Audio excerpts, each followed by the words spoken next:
Salut les riders, j'espère que vous avez la pêche. Aujourd'hui, on se retrouve avec Roland, Bonjour. qui est notre commercial Abu, Et ouais.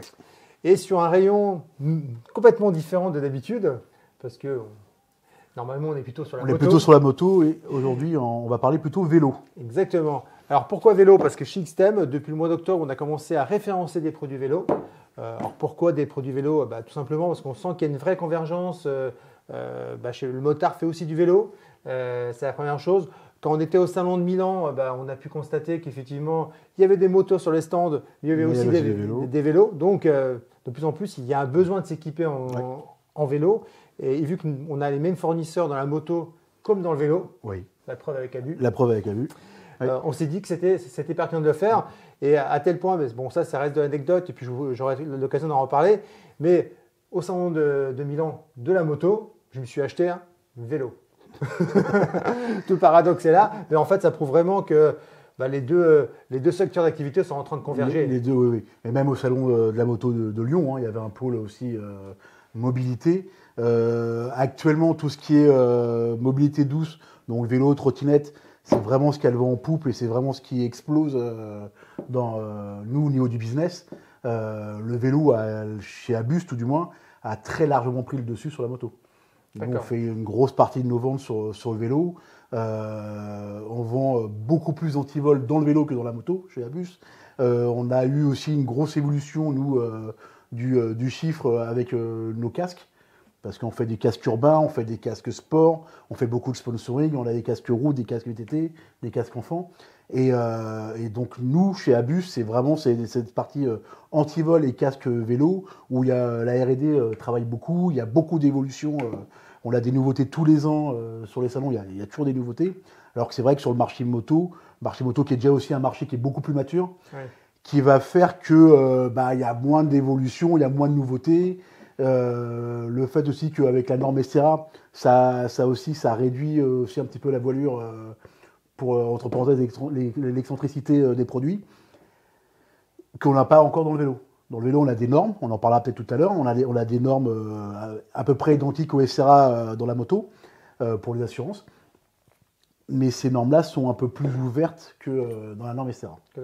À savoir, pour la petite information, le SRA, c'est une norme qui est franco-française, et c'est la norme la plus sévère du monde.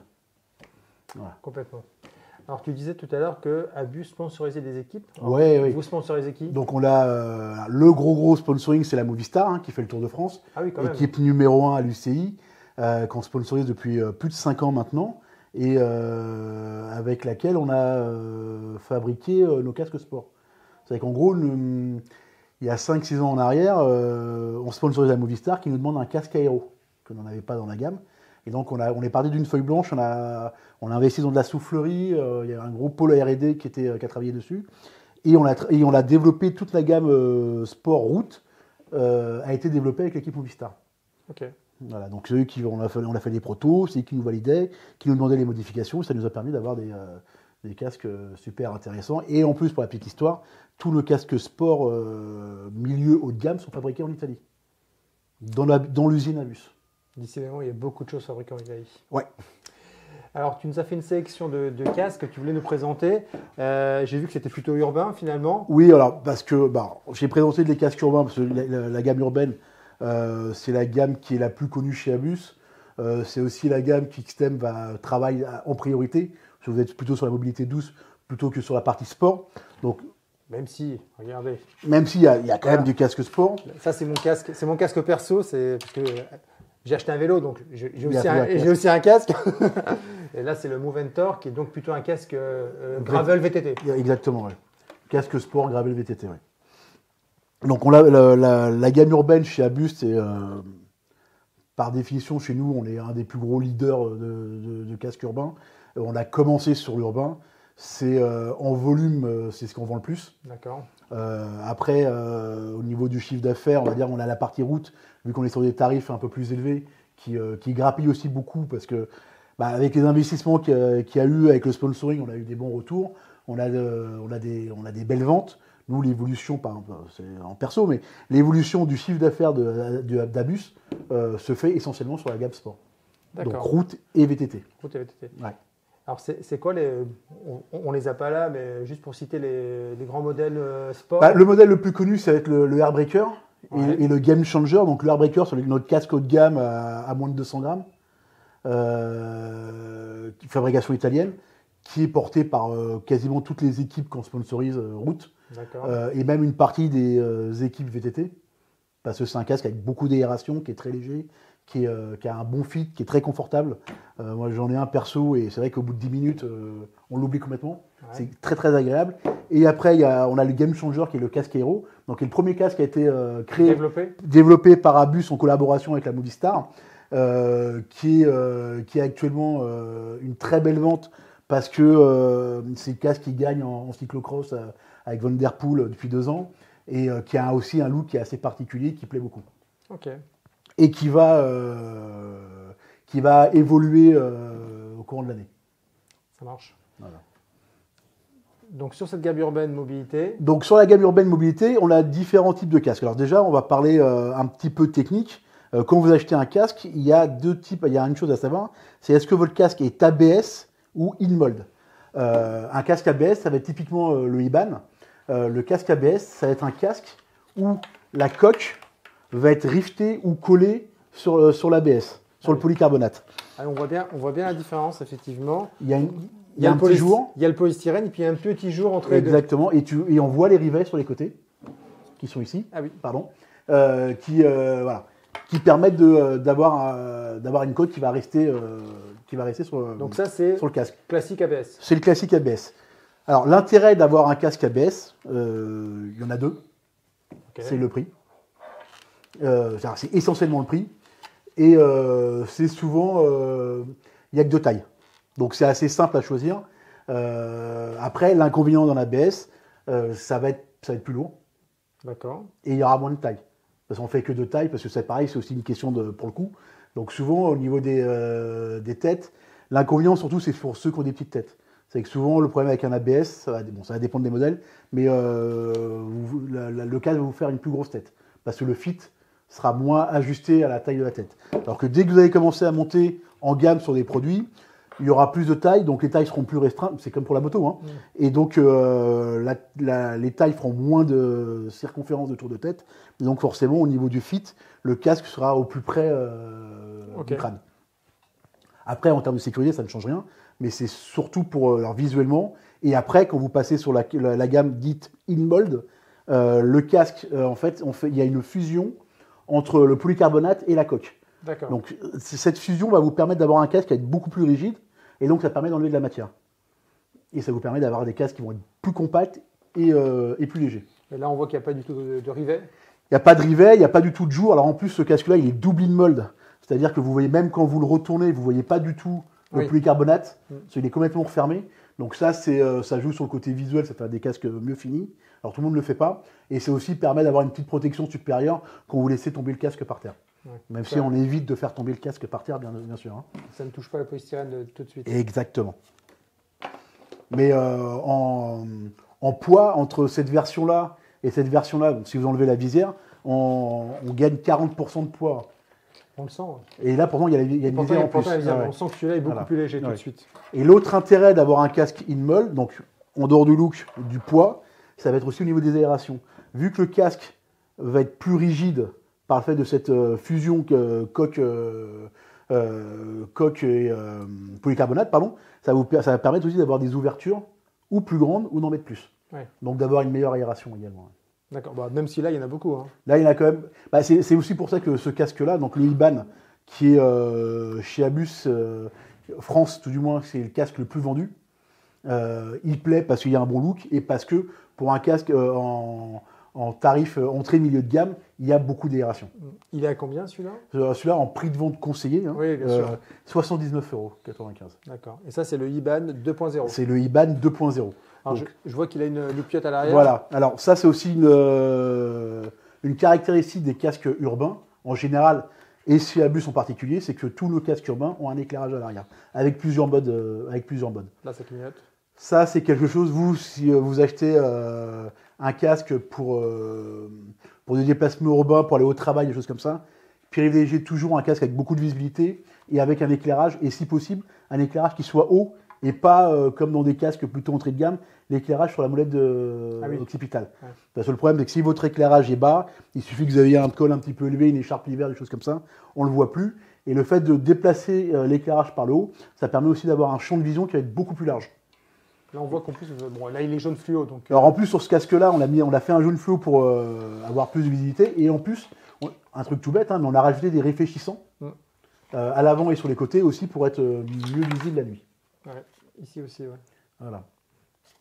Ok, après le réglage, c'est classique. Alors le réglage est classique, donc par contre c'est classique, mais il faut toujours faire attention. Donc vous faites toujours attention quand vous allez faire le réglage au niveau de l'oreille, d'avoir toujours le système de réglage qui va être sous le lobe, pour que ça passe bien des deux côtés, pour pas que ça vous blesse l'arrière de l'oreille essentiellement avec la sangle. Pour la mentonnière, c'est comme pour la moto, hein. En général on fait 2 doigts d'espace pour pouvoir respirer, et on fait toujours attention à ce que la mentonnière ne puisse pas passer par-dessus le menton. Est-ce que je le positionne comme je vais le resserrer derrière. Ouais, il là, il est un peu grand. Hein. Il est un peu grand celui-là. Ouais. Ouais. Je l'ai quand même serré. Bon, il sent quand même que je nage. Là, il est un peu grand. Il faudrait la taille en dessous. Il faudrait la taille en dessous. Ouais. Mais le principe, c'est ça. Et pas trop. Pareil, il ne faut pas qu'il soit trop penché vers l'avant. Oui, il faut faire attention. On essaye de le mettre bien droit. Hein. Pas comme certains qui le mettent en arrière, comme une casquette, ou trop en avant, et donc ça va vous gêner le champ de vision et vous allez l'avoir trop sur les tempes. Donc là, je suis bien. Là, c'est plutôt pas mal, mais bon, vu que la taille est un peu grande, il sais. descend un petit peu, trop devant. Il descend un peu trop devant. Il devrait être un poil plus en arrière, mais bon, sur le principe, oui. Et puis les oreilles, donc c'est bien passé. Là, pour le coup, les oreilles sont bien placées. Ouais. Super. Ok, au niveau de la boucle.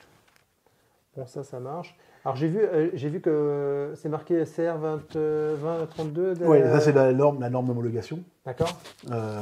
Européenne. Donc, obligatoire. Hein. Logiquement, tous les casques que vous achetez sur le territoire vont l'avoir. Alors, par contre, chez Abus, on a des specs qui n'ont pas forcément la concurrence. C'est que le système de réglage occipital, ça c'est super important. Hein. C'est ce qui va vous permettre d'avoir un casque qui va bien vous maintenir ajusté sur le crâne et sans avoir de pression. C'est vrai que nous, on a fait des paddles qui sont assez larges pour avoir une bonne zone d'appui, mais sur nos casques, on peut régler en hauteur ce système-là. Oui. Chose que ne font pas tout le monde. Ça vous permet, selon la forme du crâne, d'avoir toujours un système de maintien qui va bien vous prendre la tête. Et la petite deuxième subtilité, c'est que sur tous nos modèles, on a fait aussi des gros évidements au milieu pour les porteurs de queue de cheval. Donc ça, 100% de la gamme, là. Ah oui. Donc toutes les personnes qui ont des cheveux, même sur aussi bien la gamme sport que la gamme urbaine, il y aura toujours une ouverture au milieu pour les porteurs de queue de cheval. Parce que l'inconvénient, c'est que quand vous l'avez pas, ça, essentiellement les femmes, et pas que, hein, la preuve, c'est que ceux qui ont les personnes qui ont les cheveux très longs, ils ont une queue de cheval, et souvent, vu qu'il n'y a pas cet évidement-là, il y a la bosse sur l'arrière, et en fait, ils font le serrage directement sur la queue de cheval. D'accord. Et donc, c'est vrai qu'en termes de maintien, c'est zéro. C'est zéro parce qu'il n'est pas ferme. Ouais. Et donc, en cas d'accident avec un choc un tout petit peu violent, le casque va bouger. Et c'est vrai que moi, j'apprécie sur mon Ventor cette possibilité de réglage. Ouais. Ça, et puis surtout, vous le mettez sur la tête, puis après, vous l'inclinez, ça se règle tout seul. Oui, vous avez qu'à serrer. C'est vrai que ça c'est un petit plus. Hein, ouais. Ça, c'est top. Et tout ça, c'est des choses qui vont jouer sur le confort. Et plus le casque va être confortable, moins vous allez le sentir, et donc moins vous allez le subir. De ça, on a encore des gens qui ne veulent pas mettre de casque parce qu'ils trouvent que c'est pas agréable, c'est pas confortable.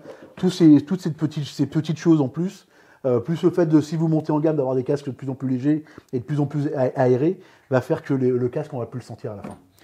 La lupiote à l'arrière, elle se recharge comment? Alors, ça va dépendre des modèles. On a des modèles, donc sur les modèles plutôt classiques, c'est à pile. C'est à pile, d'accord. C'est à pile, et sur les modèles plus haut de gamme, comme sur ce modèle-là, alors déjà l'avantage c'est que l'éclairage est magnétique et il se recharge en USB.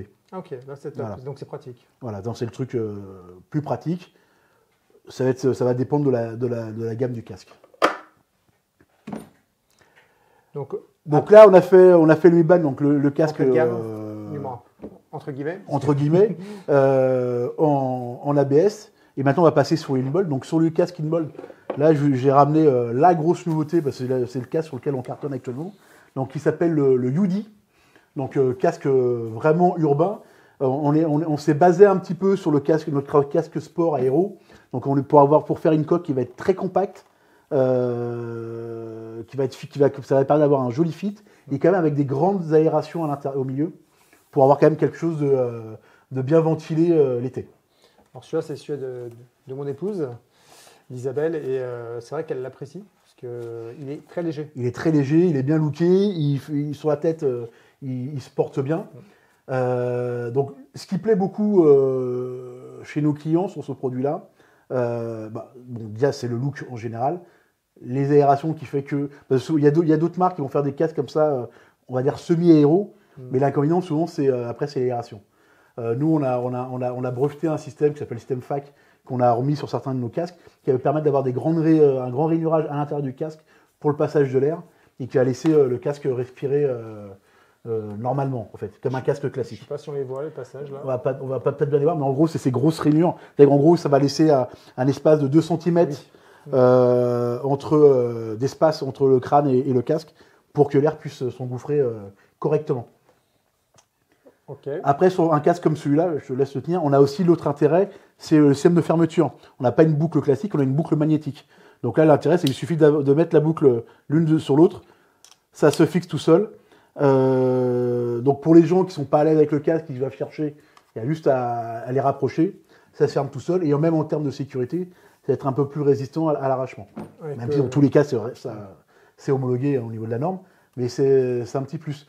Pareil, on a modifié le système de réglage au niveau des oreilles, où on a mis un système, grâce à ce système-là, ça permet d'écarter plus, et donc ça permet d'avoir plus d'espace, et pour être sûr de ne pas avoir l'oreille blessée par les lanières. Ok. Voilà. La casquette, j'ai vu qu'elle... Oui, la casquette, bon, ça c'est plus pour le look. Hein. Ouais. On peut la mettre droite ou la remonter un peu comme les cyclistes. Donc toujours le réglage en hauteur pour le réglage occipital. Toujours l'ouverture, pardon, je le retourne, pour la queue de cheval. Et l'autre chose que les gens apprécient beaucoup, c'est l'éclairage. Hein, vous l'avez vu tout à l'heure. On a un éclairage qui est très puissant. Donc au niveau de la visibilité, la nuit, les journées sont encore assez courtes. Ça vous permet d'être bien vu. Plusieurs modes, donc on a 2 modes avec 2 intensités, plus un mode clignotant. Alors, 2 modes clignotants. Ça, c'est le petit plus. Et en plus, le système est aimanté. C'est-à-dire que pour le vélo taffeur, quand il arrive au bureau, il a besoin de recharger, il n'est pas obligé d'avoir son casque sur le bureau. Et ça permet aussi, ça arrive aussi souvent, c'est que les gens, avant de partir de chez eux, ils s'équipent, ils mettent le casque. Et puis après, souvent, il faut chercher l'éclairage. Là, ça permet de décrocher, on l'allume, on le replace. Parce que là, c'est le même système, hein. C'est aimanté, ça tient tout seul.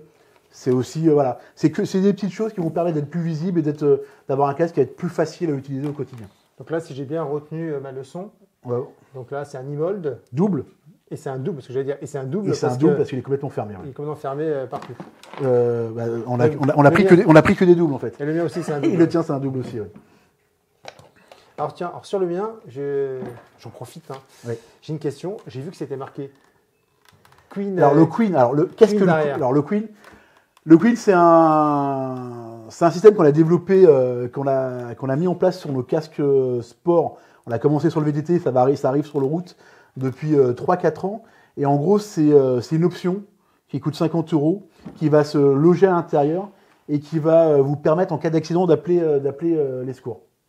Ah ok, d'accord. Voilà. Alors ça permet 2 choses. Donc l'argument premier, c'est en cas d'accident, parce qu'il y a encore trop de gens qui vont faire leur tour en vélo le dimanche. Tout seul. Seul. Donc en fait, c'est un petit boîtier, vous le rentrez dedans, on le connecte au téléphone, et en cas d'accident, il va donner, on gère cette zone, en gros 10 secondes pour appuyer sur le téléphone pour dire tout va bien. Et si on n'appuie pas dessus, alors il y a des options gratuites et payantes, ça va ou envoyer un pop-up à quelqu'un, ou ça appelle quelqu'un, ou sur l'option la plus haut de gamme. Alors la plus haut de gamme, ça coûte 3 € par mois, hein, c'est pas la folie. Ça permet de géolocaliser, d'appeler automatiquement les secours. D'accord. Voilà. Donc ça, c'est l'option Queen. Queen. Et en plus de ça, aussi, ça vous donne toutes les données de vélo, la vitesse, le parcours, comme un compteur de vélo classique. Ah, ça c'est génial. Et donc ça, je vois ça sur mon application. Exactement. Ah bah, il va falloir que j'investisse alors. J'aurais pas dû poser la question, voilà un nouveau gadget. Un nouveau gadget. Et là, non, c'est quand même, au niveau sécurité, c'est quand même un gros plus. Hein. Parce que même si vous êtes à plusieurs, parce que souvent quand il y a un accident, les gens ils savent pas trop quoi faire. Même on voit tous les jours dans la rue, hein, quand il y a des problèmes, et tout le monde regarde, mais chaque personne sait quoi faire. Ouais. Et là, au moins, il n'y a pas à réfléchir, ça appelle automatiquement les secours ou quelqu'un. Ça géolocalise, donc on sait exactement où on est. D'accord. Et en termes de sécurité, c'est un gros plus. Oui. Et donc ça vaut 50 €. Et ça coûte 50 €. Ah, c'est pas mal. Bon, ça vaut la moitié du prix de mon casque, mais c'est quelque chose de pérenne. Oui, et puis après, c'est modulable sur. Oui, après, tous les casques qui sont équipés de ça. Voilà, c'est toujours le même modèle, il n'y a pas un modèle par casque. Donc on passe d'un casque à l'autre. Il n'y a pas de souci là-dessus. Ouais. Ok. Donc après, bon, on a fait une petite digression. Et donc la nouveauté actuellement, donc on l'avait dit, hein, on a la version classique sans visière. Et là, la nouveauté 2023 se fait sur le modèle, on a rajouté une visière dessus. Donc tous nos casques à visière, c'est qualité optique 1, la même chose que sur la moto. Et avec des visières toujours extérieures qui vont permettre aux porteurs de lunettes de ne pas avoir de soucis de la visière qui tape sur les lunettes. Alors là, c'est le UDI Ace. UDI Ace. Alors quand tu dis que c'est la même qualité, ça veut dire que c'est anti-rayure. C'est anti-rayure et puis il n'y a pas de déformation. Pas de déformation. Anti-UV, oui, c'est l'optique 1, c'est pas de déformation. Ok. Bon, bah, je vais l'essayer. En plus, c'est ma couleur préférée. Donc pareil, hein, on a toujours la boucle magnétique. Aimantée, ouais. Bon, tu vas me dire si je le desserre. Alors, attends, on va essayer de voir si je le positionne bien. Donc, un petit poil en arrière. Un petit poil en arrière. Là, les oreilles. Oui, nickel. Nickel. L'aimant devant me faciliter la tâche. Tac. Ok, maintenant, il faut que je le resserre un peu quand même. Là, je suis bien. Ouais. Je baisse l'écran. Et voilà. Bon, effectivement, mes lunettes passent sans problème. Ça serait mieux sans le plastique de protection. Je verrais mieux. Mais ouais, c'est bien ça. Et en option, vous pouvez avoir des visières fumées. Ah ok, comme dans la moto. Ouais. Pas iridium? Non. Encore. Pas non plus. Ouais. Non. Juste fumé. Ouais. Juste fumé. Et ça, cette tendance à avoir des écrans, c'est très mobilité urbaine? Oui, c'est très mobilité urbaine. En fait, c'est tout ce qui est VAE. Parce que maintenant, avec un VAE, vous roulez à 25 tout le temps. Ouais. Et il y a un peu plus de vitesse et donc c'est la protection supérieure. Et aussi, quand les températures sont un peu fraîches, c'est une protection. S'il pleut, c'est une protection en plus. Ouais. Okay. Moi, ce qui m'épate, c'est vraiment le poids par rapport à un casque de moto. C'est clair que c'est un jet en plus. Oui, et ça n'a rien à voir. C'est beaucoup plus léger, c'est beaucoup plus compact. Ça ne fait pas une tête d'œuf? Alors ça, c'est pas moi de le dire. Vous me direz en commentaire. C'est pas moi de le dire. Mais je ne trouve pas. Non, c'est pour ça qu'il plaît aussi beaucoup. C'est qu'au niveau du look, ça donne un bon look. C'est vrai qu'il a vraiment un look sympa. Et puis pareil, alors, ça c'est aussi une grosse particularité chez Abus, c'est qu'on a beaucoup de coloris. Ouais. Par exemple, le IBAN, on a plus de 25 coloris différents. Sur celui-là. Ouais. Sur celui-là, on va en avoir moins, on va en avoir 6 ou 7. Mais on a pas mal de coloris, on a des très jolies couleurs. Et on a des couleurs qui sortent un petit peu de l'ordinaire et qui plaisent beaucoup, comme cet orange pailleté métallisé. Donc voilà, et on va alors sur la gamme urbaine, on va terminer avec le Pedelec 2.0. Je voulais parler de ce produit parce que c'est un produit qui est assez particulier dans la gamme urbaine et qui est assez particulier dans la gamme urbaine, toutes marques confondues. En fait, il faut savoir que dans le vélo, donc vous avez le VAE classique qui roule à 25 km/h et vous avez le speed bike qui roule à 45 km/h. Et en fait, alors en France, pour un speed bike, la norme française dit qu'au-dessus de 25 km/h, on est une moto. Ouais. Et donc, on va avoir un casque de moto. Mais dans le nord de l'Europe, ils ont fait une norme spécifique speed bike. D'accord. Donc, on est d'accord, hein, pas en France, hein, c'est le nord de l'Europe. Et donc, nous, on a créé un casque spécifique pour les speed bikes. Pour le speed bike nordique, on va dire, entre parenthèses, et qui va vous permettre, en fait, d'avoir un casque qui va être vraiment l'intermédiaire entre un casque de vélo et un casque de moto. D'accord. Donc, quand vous voulez un casque vélo avec une sécurité maximum, ça sera ce casque-là, parce que les normes d'impact vont être beaucoup plus élevées que sur un casque de vélo classique. C'est aussi pour ça que le casque est un peu plus volumineux. On a plus d'épaisseur aussi aux endroits névralgiques. Et donc, ça va vous permettre d'avoir quelque chose de beaucoup plus sécurisé et de se rapprocher d'un casque de moto en restant sur un poids de casque de vélo. Ça reste quand même relativement léger, hein, c'est un casque qui fait dans les 400 grammes. Contrairement à un jet de moto qui va faire au minimum 800 grammes. En plus, là, il y a des réflectos partout. Voilà, ouais. Et je vois qu'il y a une LED derrière. Il y a une LED derrière. Alors, même principe. Oui, alors là, sur ce modèle-là, alors il n'y a peut-être pas de batterie sur. Attends. Non, tu t'appuies au milieu. Bon, je vais te laisser faire pour la LED. Voilà. Non, ça, en fait, ici, c'est pour la recharge en USB. Donc, forcément, si tu appuies dessus, ça marche moins bien. Ça marche bien. Donc c'est toujours pareil, hein, on a des systèmes clignotants ou fixes. Le gros point fort de ce produit-là, donc, vous avez l'éclairage qui est rechargeable en USB. USB. Le petit truc en plus, c'est qu'à l'intérieur, à l'arrière, vous avez une capuche intégrée au casque en cas de pluie ou juste en cas de froid. Ça, c'est un truc, c'est tout bête aussi. Génial. Parce que c'est toujours pareil, on achète des capuches, et c'est comme les vêtements de pluie en moto. Ouais. Et puis on prend la moto, il fait beau, puis quand il pleut, on a tout laissé à la maison. Donc là, c'est intégré au casque. Ah ouais. Donc ça peut se mettre en gros ou directement sur l'écran. Ici, vous avez l'écran pour l'installer. Donc D'accord. ça vous permet quand même d'utiliser l'écran même avec la protection de pluie. Oui, bah, ça veut dire que tu laisses. Non, on peut Démo. démo. Allez, Roland. C'est-à-dire que ça permet de baisser quand même l'écran avec avec la capuche dessus. Et je vois quelque chose. Et tu vois quelque chose. Et c'est mieux au niveau sécurité. C'est mieux de voir. Ouais. Voilà. Et donc voilà, ça te permet quand même d'avoir la protection. Et si tu mets pas la visière, tu as des plots qui vont être ici pour l'accrocher au plot, sans mettre l'écran. Ils sont ingénieux ces anneaux. Ah, c'est beau, hein. L'autre chose également, sur ce modèle-là, Ace, on a mis aussi des caches-oreilles. Les caches-oreilles, c'est essentiellement pour l'hiver, hein. Ça permet d'avoir moins froid, qui sont clipsables, donc ça s'enlève comme on le souhaite, s'il fait chaud. Après, toujours la même chose, la boucle magnétique, le réglage en hauteur, l'ouverture pour les queues de cheval. Et ça, c'est le summum de la gamme chez nous. D'accord, donc le Pedelec. Pedelec 2.0. 2.0. Voilà. Donc l'éclairage, la housse. Ce qui plaît beaucoup chez les gens, hein, c'est la housse intégrée. C'est vraiment ça, c'est quand même le côté super pratique. Et les caches-oreilles aussi, beaucoup pour l'hiver. Pour la saison hivernale. Ouais. Alors ceux-là, par exemple, ils ont pas tu peux pas venir obstruer en hiver? Non, alors on peut pas. Par contre, on vend, on a une option, on a des capuches hiver. D'accord. Qui vont vous permettre de protéger les oreilles et aussi de bloquer comme ça les aérations. Ça coûte une vingtaine d'euros. Et on a deux ou trois modèles sur mon type de casque. Ok, super. Merci beaucoup en tout cas Roland pour cette présentation des casques des vélos. J'espère que ça vous a plu. C'est vrai que ce n'est pas un sujet qu'on traite d'habitude. Alors je suis assez intéressé d'avoir vos retours et en tout cas si vous êtes intéressé par la gamme vélo, il ne faut pas hésiter à commencer à regarder ce qu'on a référencé. On est loin d'avoir tout référencé, mais on a déjà pas mal sur le casque on a bien avancé. Ouais. Donc n'hésitez pas en tout cas à nous poser des questions. On y répondra comme d'habitude avec beaucoup de plaisir. À bientôt les riders.